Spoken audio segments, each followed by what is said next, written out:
중앙선거방송 토론위원회가 지난 14일 2022년도 제2차 정당정책 토론회를 개최했습니다. 이번 토론회는 국고 보조금 배분 대상이 되는 6개 정당이 참여해 경제 분야 관련 주제로 열띤 토론을 펼쳤습니다. 지난 12일 중앙선거방송 토론위원회가 2022 대한민국 열린토론대회 준결승전과 결승전을 개최했습니다. 대학부 4팀과 고등부 4팀이 참가한 준결승전과 결승전 결과 고등부 대상은 아고라팀 청주 상당고 김태연, 나준우 학생이, 대학부 대상은 윷놀이팀 윤희선, 손성진 씨가 차지했습니다. 중앙선거관리위원회가 국회의원 보좌진과 정당 관계자 등을 대상으로 2022년도 하반기 정치관계법 설명회를 개최했습니다. 이번 설명회는 코로나19 상황을 고려하여 화상회의 시스템을 이용한 온라인 강의로 진행됐습니다. 중앙선거관리위원회가 지난 15일 2022년도 4분기 경상보조금 115억 9,300만여 원을 6개 정당에 지급했습니다. 경상보조금은 정당 운영에 필요한 경상 경비를 보조하기 위해 분기별로 지급하는 보조금으로 올해 총 465억여 원의 경상보조금을 정당에 지급했습니다.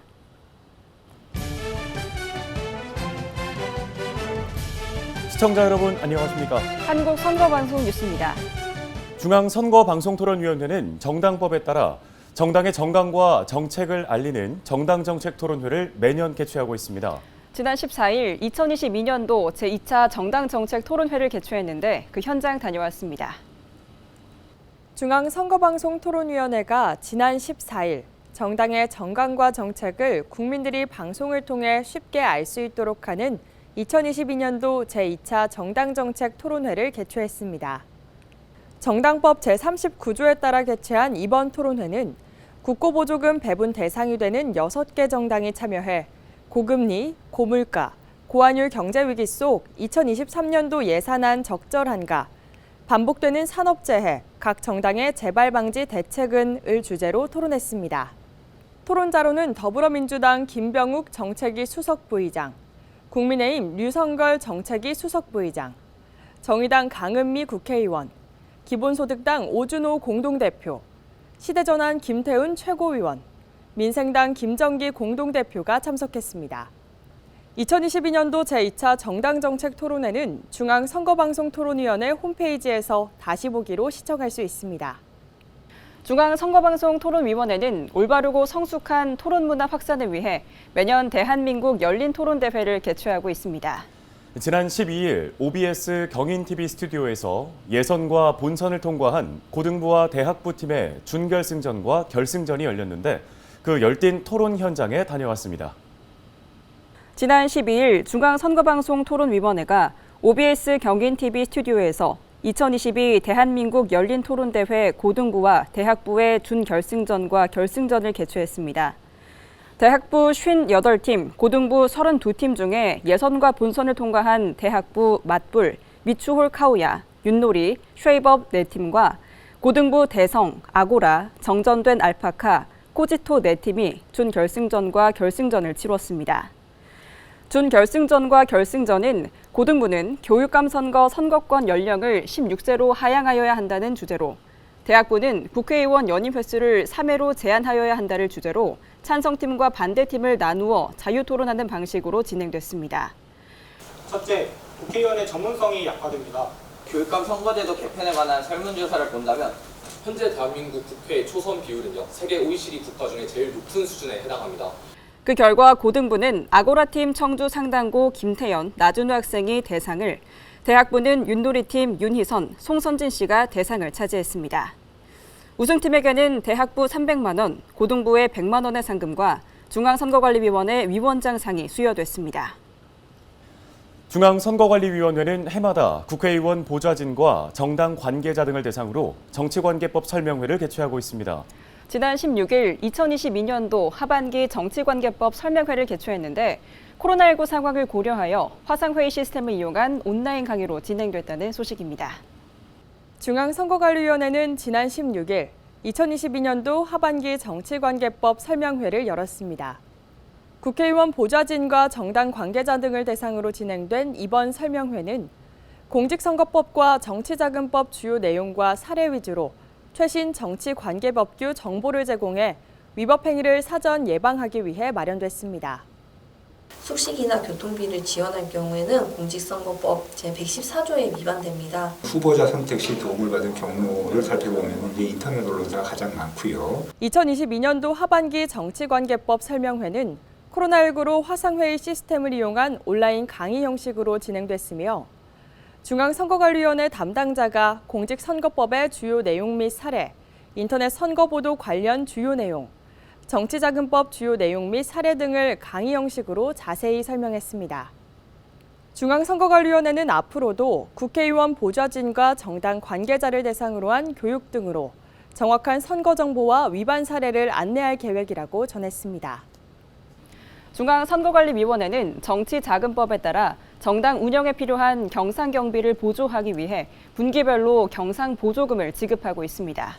지난 15일 2022년도 4분기 경상보조금 115억여 원을 각 정당에 지급했는데 관련 소식 전해드립니다.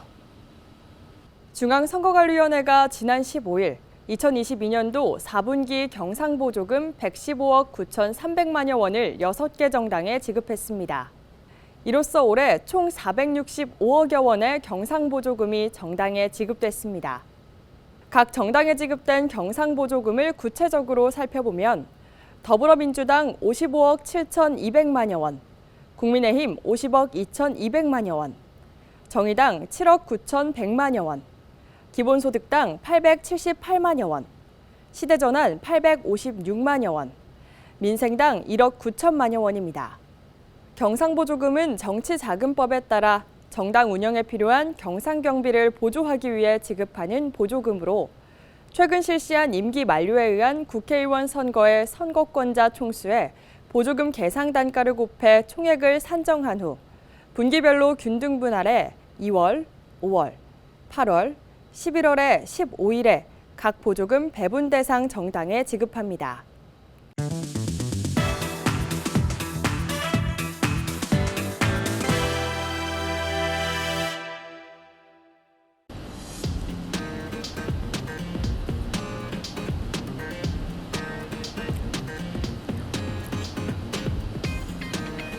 이번 시간은 선거 키워드입니다. 선거 키워드 시간에는 우리 일상과 밀접한 관련이 있는 선거, 정치, 민주주의와 관련된 이야기를 나누는데요. 그동안은 관련 단어들에 대해 알아봤죠. 그런데 김진 아나운서, 오늘은 조금 색다른 내용을 준비했다고요? 네, 그동안은 여러분들이 정확하게 알지 못했던 용어의 뜻을 알려드렸는데요. 오늘은 국민들의 정치에 대한 관심과 참여가 우리의 삶을 어떻게 바꿨는지에 대한 이야기를 해보겠습니다. 그래서 오늘의 키워드는 정치 참여입니다. 네, 우리나라 헌법 1조에 국가의 주권이 국민에게 있다고 되어 있고 국민을 위해 정치를 하는 민주주의를 택하고 있잖아요. 하지만 일반 국민이 정치에 참여하는 게 쉽지만은 않거든요. 그래서 정치에 대한 관심이 떨어지기도 하고요. 네, 선거방송 뉴스를 오래 진행해 오셔서 잘 아시겠지만 우리가 이 정치에 참여할 수 있는 가장 쉬운 방법은 바로 투표잖아요. 하지만 최근에는 인터넷과 미디어가 발달하면서 많은 사람들이 자신의 목소리를 내고 있는데요. 그런 목소리들이 모여서 정책과 법을 바꾸기도 합니다. 네, 어떤 것들이 우리의 삶을 변화시켰는지 궁금한데요. 가장 먼저 뭐부터 알아볼까요? 네, 최양은 아나운서는 공중화장실을 이용해 보신 적 있죠? 당연하죠. 이 집을 나오면서부터는 공중화장실을 이용하잖아요. 그런데 이 공중화장실이 오늘 주제와 관련이 있는 건가요? 네, 남녀 화장실의 변기 설치 기준이 국민들의 정치 참여로 바뀌었습니다. 그렇군요. 구체적으로 어떻게 바뀐 건가요? 네, 우리나라 공중화장실 변기 수는 법률로 정해져 있습니다. 공중화장실 등에 관한 법률에는 여성 화장실의 대변기 수가 남성 화장실의 대변기와 소변기를 합친 것보다 더 많아야 한다고 규정되어 있는데요. 이건 여성이 남성보다 화장실 사용 시간이 길다는 점을 반영한 겁니다. 그렇죠. 아무래도 화장실 이용 시간이 기니까 변기 수가 더 많아야겠죠. 그런데 그게 뭐 문제라도 된 건가요? 네, 그런데 문제는 이 법규 때문에 남성 화장실의 변기 수가 줄어들게 된 겁니다. 여성 화장실의 변기 수는 그대로였고요. 아니 그러면 화장실을 이용하는데 여성도 남성도 모두 불편해지는 거 아닌가요? 네, 그렇습니다. 그래서 남녀가 모두 이전보다 더 불편해졌다는 의견이 제시됐고 2019년 법률 개정안을 통해 설치 기준에 있던 남녀 화장실의 대소변기의 개수와 면적 등 기준이 없어졌고요. 각 지방자치단체가 여건에 따라 조례로 자체적으로 정할 수 있게 변경됐습니다. 이 적극적으로 불편을 호소했기 때문에 법규 자체를 바꿀 수 있었던 거군요. 정말 생활에 많은 변화가 생겼는데요. 네, 그렇죠. 이런 사례는 또 있습니다. 음주운전 사망사고가 발생하면서 그 처벌이 강화되기도 했습니다. 이건 저도 기억이 나네요. 음주운전 사망사고 피의자에 대한 처벌이 약하다면서 국민적인 공분이 일어났었잖아요. 네, 2018년 9월 한 대학생이 음주운전을 한 자동차에 치여 숨지는 사고가 있었습니다. 당시에는 음주운전을 한 피해자에 대한 처벌이 1년 이상의 징역이었거든요. 그래서 피해자 친구들이 음주운전에 대한 강력한 처벌을 요구했고 국민들도 이에 호응하면서 법안이 발의됐습니다. 국회가 음주운전 처벌 강화 내용을 담은 특정 범죄 가중처벌 등에 관한 법률 개정안을 통과시키면서 음주운전 사망사고에 대한 처벌이 최고 무기징역, 최저 3년 이상 징역으로 바뀌게 됐습니다. 네, 가슴 아픈 사건이었지만 그 사건을 계기로 처벌이 강화된 건 국민들이 적극적으로 참여한 덕분이네요. 이런 사례는 더 있습니다. 2020년 16개월 입양 아동이 학대로 세상을 떠난 사건으로 아동학대 보호대책이 마련됐습니다. 이 사건으로 많은 국민들이 가해자를 처벌하고 아동학대 방지 대책을 요구했는데요. 20만 명 이상 참여한 국민청원이 5건이었고 모두 131만 명이 공감했죠. 네, 일명 정인이 사건이었죠. 그때 저도 참 많이 가슴이 아팠는데요. 국민청원뿐 아니라 법률 개정으로도 이어졌죠. 네, 맞습니다. 국민청원에 힘입어 국회는 아동학대 범죄 처벌 등에 관한 특례법 개정안을 통과시켰고 재발 방지 대책도 마련했습니다. 2회 이상 신고된 학대 사건에 대해서 가해자와 피해자를 즉각 분리하고 내사에 착수한다는 방침이 정해졌습니다. 네, 저도 기억나는 사례가 있습니다. 최근 급증하고 있는 디지털 성범죄와 관련해서도 국민의 관심과 참여로 법을 바꾸기도 했잖아요. 그렇습니다. 최근 디지털 성범죄 사건이 점점 늘어나고 그 수법도 다양해지고 있는데요. 2020년 텔레그램 성착취 사건인 일명 N번방 사건이 터지면서 국민들이 디지털 성범죄의 근절과 문제 해결을 요구하기 시작했습니다. 국회는 일명 N번방 방지법을 통과시켰고 대법원 양형위원회에서는 디지털 성범죄에 대한 양형 기준을 마련했습니다. 네, 빠르게 변화하는 사회 환경을 법이 따라가지 못한 측면이 있네요. 국민들이 직접 나서게 된 거잖아요. 네, 법률뿐만 아니라 아동이나 청소년을 대상으로 하는 디지털 성범죄를 막기 위해 경찰이 신분을 비공개하거나 위장해서 수사도 할 수 있게 됐고요. 인터넷 사업자가 불법 촬영물을 유통하는 것에 대한 책임도 강화했습니다. 성착취, 영상물 등에 대한 제작과 유포에 대한 처벌도 훨씬 무거워지고 가중처벌할 수 있게 됐죠. 이 디지털 성범죄 피해자 지원센터도 설치됐습니다. 네, 사례들을 쭉 듣고 보니 불편하고 가슴 아프고 또 안타까운 사건이 일어났을 때 국민들이 직접 나서서 바뀐 게 아닌가 싶네요. 네, 맞습니다. 이 국민이 참여하고 행동에 나섰기 때문에 법이 개정되고 삶이 바뀔 수 있었던 겁니다. 사실 많은 분들이 정치는 어렵고 우리 삶과 멀다고 생각하잖아요. 하지만 사실은 우리 실생활과 아주 밀접한 관련이 있습니다. 그래서 우리가 더욱더 정치에 관심을 가져야 하는 거죠. 네, 그렇네요. 국민들이 자발적이고 적극적으로 정치에 참여할 때 우리의 삶이 보다 나은 방향으로 좀 더 빠르게 변화할 수 있다고 생각합니다. 김준 아나운서 고생하셨습니다. 고맙습니다. 네, 지금까지 선거 키워드였습니다. 중앙선거관리위원회가 내년 3월 8일 실시하는 제3회 전국 동시 조합장 선거와 관련해 돈선거 척결을 위해 모든 단속 역량을 집중하고 조합장 선거의 특성을 반영한 최적의 선거관리 체제를 구축하기로 했습니다. 중앙선관위는 조합 운영의 자율성은 최대한 존중하되 위법 행위에 대해서는 무관용의 원칙으로 엄중 대응한다면서 이번 조합장 선거에서 고질적인 금품 수수 관행을 근절하도록 최선의 노력을 다하겠다고 전했습니다. 경상북도 선거관리위원회가 선거를 주제로 한 선거동화책 금호선화 선거동화책 2를 발간했습니다.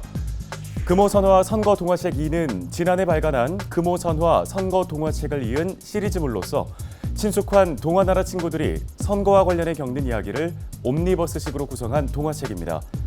유튜브에서 경북 선관위를 검색하면 금호선화 애니메이션 등을 만나볼 수 있으며 도서는 경상북도 내 유치원, 초등학교와 도서관 등에 배부할 예정입니다. 대전광역시 선거관리위원회가 정치 후원금과 관련한 알랑말랑 궁금한 선거 이야기 온라인 퀴즈 이벤트를 진행합니다. 대전선관위 홈페이지를 방문한 사람이면 누구나 참여할 수 있는 온라인 퀴즈 이벤트는 오는 24일까지 진행되는데 대전선관위 홈페이지 내 알림, 이벤트 게시판에서 참여할 수 있습니다. 정답자 중 무작위 추첨을 통한 100명에게는 소정의 기프티콘을 제공하며 당첨자는 29일 대전선관위 홈페이지 공지사항에서 확인할 수 있습니다.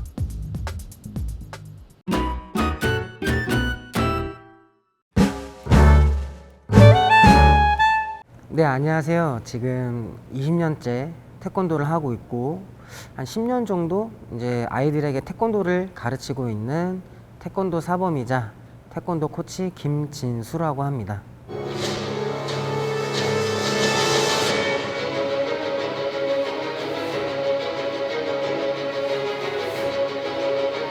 일단은 태권도는 크게 세 가지로 분류가 됩니다. 태권도 품새가 있고요. 겨루기, 격파가 또 있습니다. 그래서 이제 품기 이상이 되면 내가 겨루기에 자신 있다.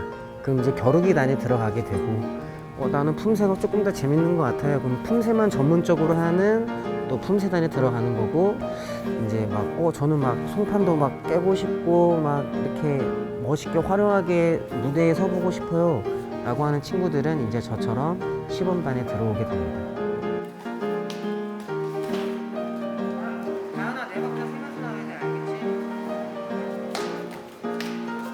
우리 시범단 단원들이 되게 굉장히 중요한 공연이 있었어요. 태권도 시범이 있었는데 거기에서 한 명도 다치지 않고 무사히 모든 송판을 다 깬 거예요. 그럴 때 굉장히 보람을 느끼고요. 제일 마음이 아플 때는 훈련을 하거나 태권도 시범을 하는 도중에 본의 아니게 부상을 입었을 때 그거를 옆에서 지켜보고 이제 아이들을 케어를 해줄 때 굉장히 마음이 아프죠. 저도 그랬었고 왜냐면 선수는 몸이 재산이잖아요.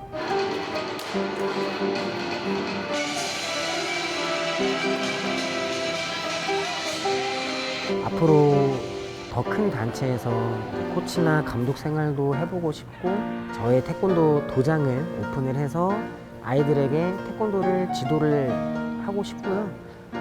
나중에 또 기회가 된다면 태권도를 알리기 위해서 유튜브 같은 그런 매체를 통해서 재밌게 콘텐츠를 만들어서 많은 사람들이 볼 수 있도록 하는 게 또 저의 작은 꿈입니다.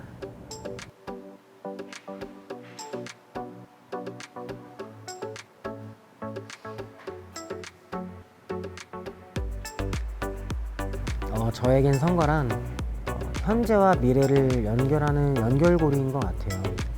제가 투표를 함으로써 대한민국이 웃을 수 있고 행복해질 수 있고 발전할 수 있다라고 믿고 있고요. 제 다음 세대 친구들도 그 행복을 받아서 다시 유지를 시키려면 꼭 선거를 통한 투표가 필요하다고 생각합니다.